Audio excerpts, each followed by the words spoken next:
பிப்ரவரி மாதம் 23ஆம் நாள். இன்றைக்கு நாம் சிறப்பு செய்கின்ற, நினைவு கூறுகின்ற புனித போலிகாப் அவர் தான் வழிபடுகிற கடவுளை மறுதலிக்க வேண்டும் என்று சொல்லி அரசு அலுவலர்களால் இழுத்துச் செல்லப்படுகிறார். அவருக்கோ வயது 84. இந்த கடவுளை மறுதலி என்று கட்டளையிடப்படுகிறது. அவரோ இப்படி சொன்னாராம்: சிறு வயது முதல் இன்று வரை நான் இந்த கடவுளை தான் வழிபட்டு வருகிறேன். இந்த கடவுள் இதுவரை எனக்கு எந்த துரோகமும் செய்தது கிடையாது. பிறகு எப்படி நான் அவரை மறுதலிப்பது என்று தவக்கால நாம் இறைவனுக்கு நெருக்கமாக வருகிற இந்த நிலையில இவரை போன்ற மன உறுதியும் நம்முடைய நம்பிக்கைக்கு சாட்சிகளாக நாம் இறுதி மூச்சு வரை வாழ்வோம் என்கின்ற உறுதிப்பாட்டையும் மேற்கொள்ள வேண்டும் என்று வாழ்க்கையின் மூலமாக செய்தியை பெறுகிறோம். அச்செய்தியின் வாயிலாக நாம் இவ்வுலகம் சொல்லுவது போல பல பட்டங்களை பெற்றிருக்கலாம், வசதிகளை பெற்றிருக்கலாம், அல்லது ஏன் புகழ் மற்றும் பட்டங்கள் சம்பாதித்திருக்கலாம். ஆனால் இயேசு ஆண்டவர் நடுதிருக்கிற நாளில எது விலை போகும்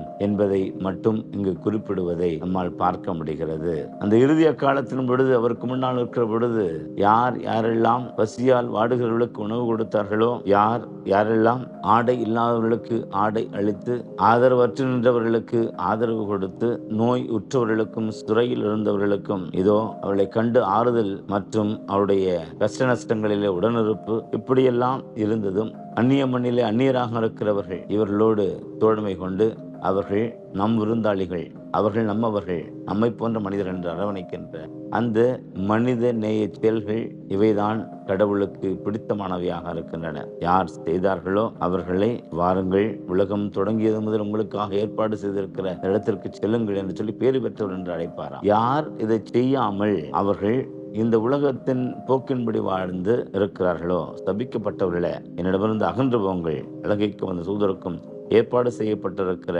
என்றும் அணையாத நெருப்புக்குள் செல்லுங்கள் என்று அவர்கள் செய்யாதவற்றை பட்டியலிட்டு சொல்லுகின்ற இந்த நடுத்தீர்வையில நம்முடைய வாழ்வு இப்படித்தான் மதிப்பீடு செய்யப்பட போகிறது.